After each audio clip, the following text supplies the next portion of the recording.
Sa mga pinagdadaanan natin ngayon, nadala ng bagyo, ipo-ipo, at sa kasalukuyang pagbaha ng probinsya ng Cagayan, batid natin na mas mahalaga ang buhay kaysa sa material na bagay.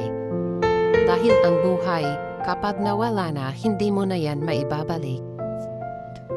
Pero ang material na bagay, magsipag ka lang, magtiyaga ka lang, babalik at babalik yan, mahahanap at mahahanap mo yan. Kaya sa sitwasyon natin ngayon, kailangan natin ma-realize na mas mahigit na importante ang pagmamahal at malasakit sa kapwa nating Pilipino kaysa sa mga material na bagay.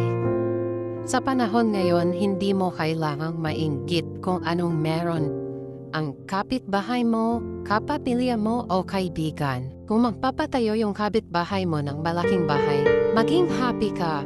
Kung nakabili yung kapitbahay mo ng mga sasakyan, maging happy ka dahil hindi natin alam ang panahon.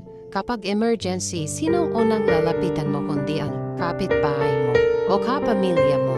Kung maliit man yung bahay mo at mataas yung bahay ng kapitbahay mo o kapamilya mo, maging happy ka dahil tulad nito ngayong pagbaha, wala kang ibang tatakbuhan kundi ang kapitbahay o kapamilya mo na malapit sa'yo. Kaya kung ano man yung narating ng kapamilya mo o mga kaibigan mo, maging happy ka lagi.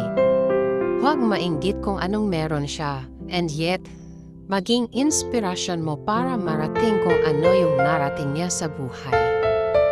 Ipinapahiwatig lang ito na ang material na bagay, kung ang Diyos ang gumalaw, isang iglap lang mawawala na yan.